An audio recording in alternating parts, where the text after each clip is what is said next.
बिस्मिल्लाहिर्रहमानिर्रहीम। मैं शाहिद महमूद एडवोकेट हाज़िर खिदमत है। जो हमने एक सीरीज़ स्टार्ट की है CPC 1908 की, उसका आज थर्ड लेक्चर हम डिलीवर करने जा रहे हैं। फर्स्ट 2 लेक्चर इंट्रोडक्शंस पे थे, एम्स पे थे, स्कोप ऑफ CPC पे थे। उसके लिंक नीचे दे दिए जाएंगे, वो आप उनको CPC की हिस्ट्री को, CPC की क्रिएशन को और लेजिस्लेचर की इंटेंशन को समझने के लिए वो आप वीडियो ज़रूर देखें। आज हम CPC को टॉपिक वाइज स्टार्ट करने वाले हैं। जो पहले सेक्शंस हैं 1 to 8, वो डेफिनेशंस उसमें आ जाती हैं, उसमें पेक्यूनियरीज इश्यूज आ जाते हैं। तो हम डायरेक्ट इसमें सेक्शन 9, जो कि CPC का वेरी इम्पोर्टेंट सेक्शन है, जिसमें सिविल कोड की ओरिजिनल एंड अल्टीमेट जुरिस्डिक्शन दी गई है। जो जुरिस्डिक्शन सिविल कोड को है वो इस पाकिस्तान की किसी भी कोर्ट्स को अवेलेबल नहीं है। तो हम देखते हैं सेक्शन 9 इस हवाले से क्या कहता है। Courts to try all civil suits unless barred. तो जैसा कि ये सेल्फ एक्सप्लेनेटरी है कि सिविल कोर्ट्स को हर किस्म के सिविल मुकदमात सुनने का इख्तियार है, अगर उसको किसी लॉ ने, चाहे वो स्पेशल लॉ हो या जनरल लॉ हो, बार्ड नहीं किया। वो बार्ड एक्सप्रेस भी हो सकती है, वो बार्ड इम्प्लाइड भी हो सकती है, वो आगे चल के हम देखते हैं। The court shell subject to the provisions herein contained have a jurisdiction to try all suits of civil nature, excepting suits of which their cognizance is either expressly or impliedly barred। आगे Punjab amendment 2018 में जो आई है उसमें further add हुआ है, or for which a general और special law is in force.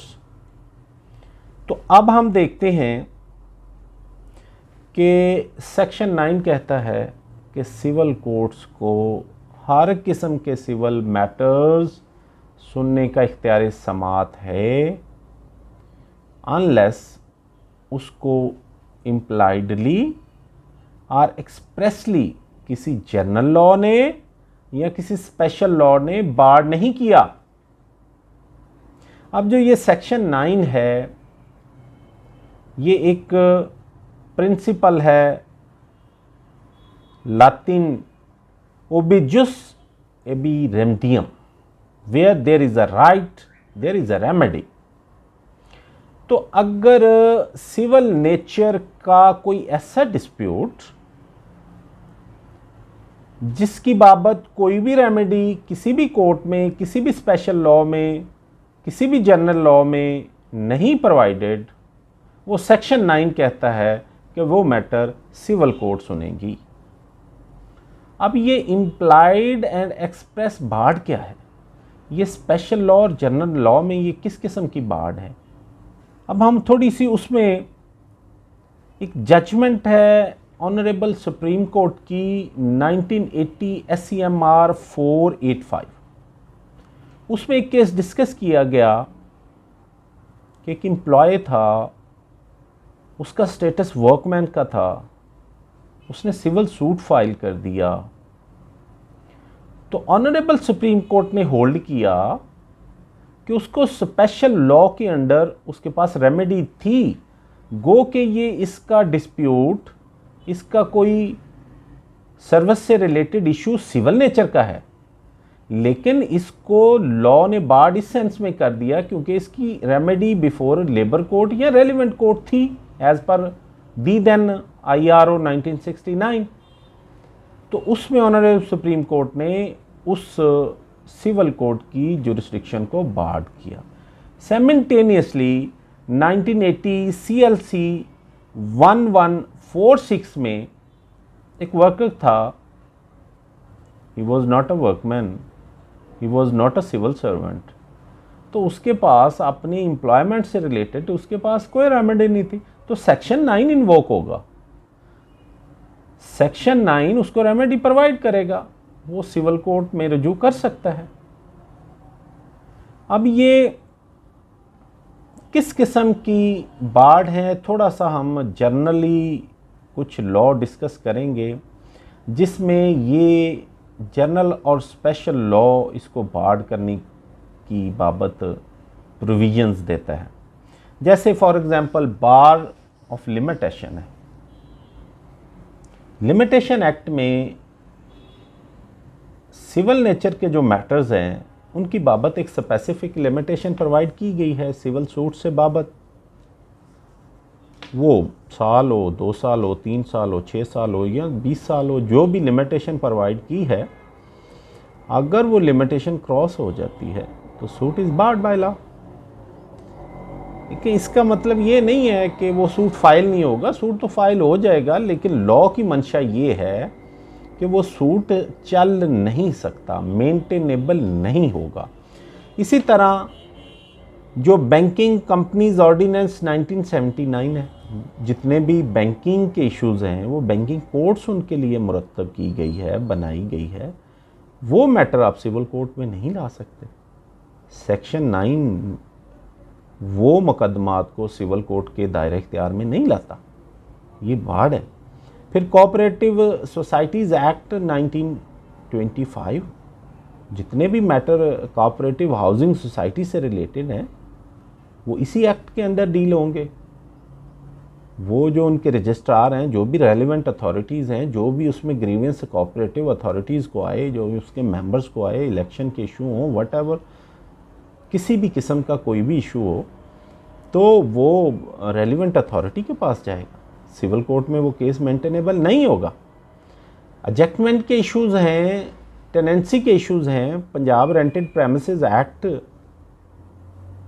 प्रोमोलोगेट हुआ, rent tribunals बने हैं, वो उनको डील करेंगे। सिविल कोर्ट उनको केसेस को समाअत नहीं कर सकती।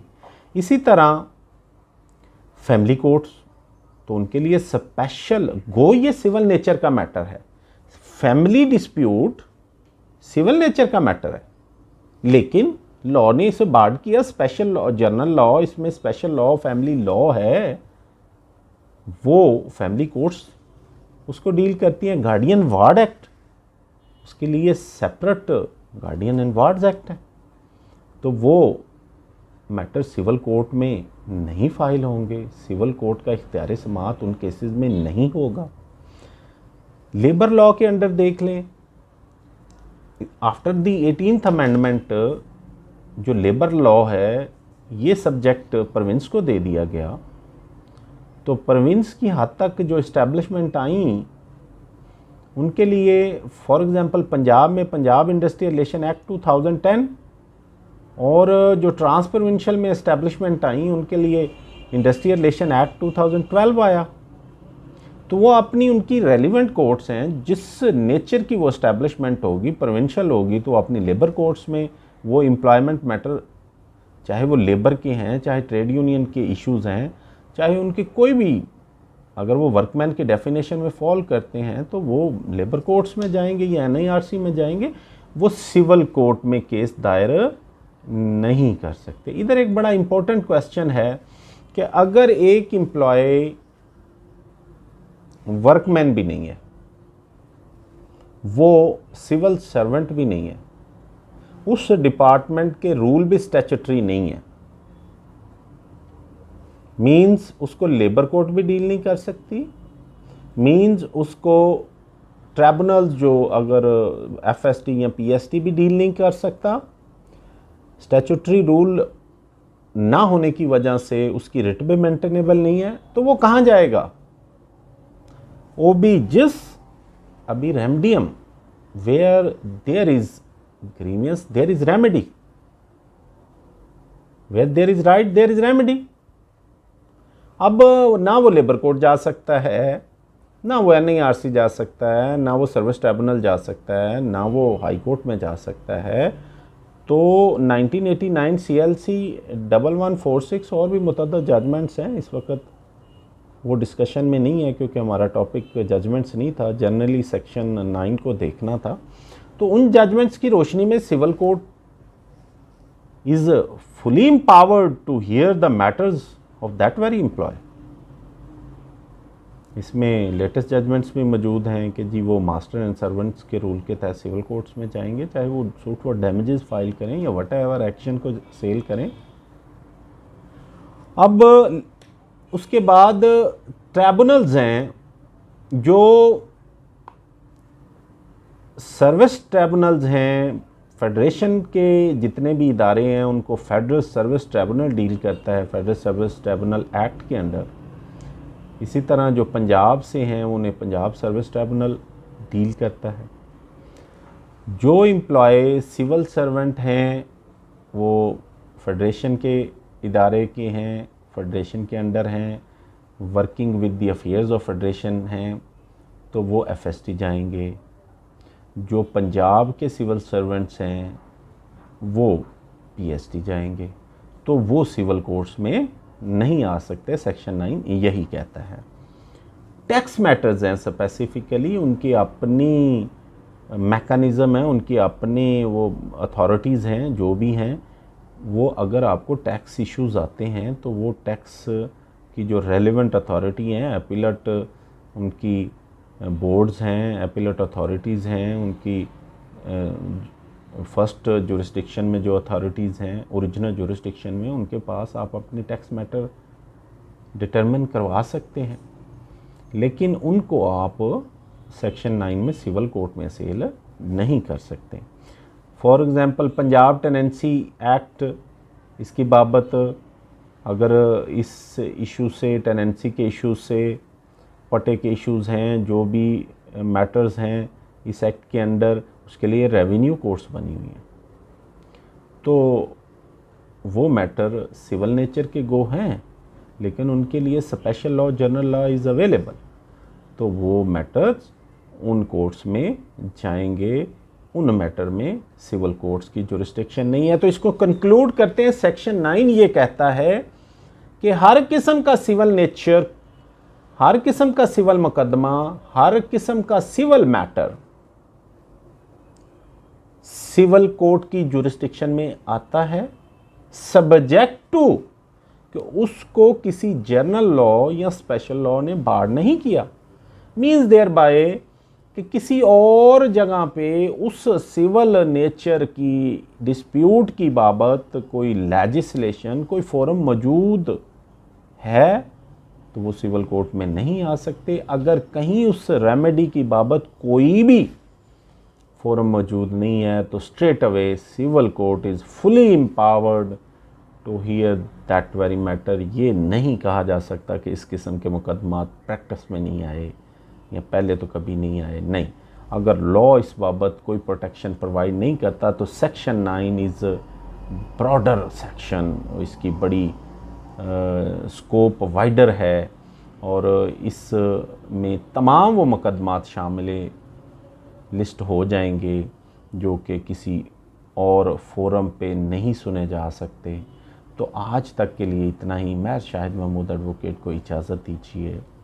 इस चैनल को सब्सक्राइब कीजिए, अपनी कीमती आरा का इजहार कीजिए। खुश रहिए, आबाद रहिए, शाद रहिए, दुआओं में याद रखिए। अल्लाह हाफ़िज़।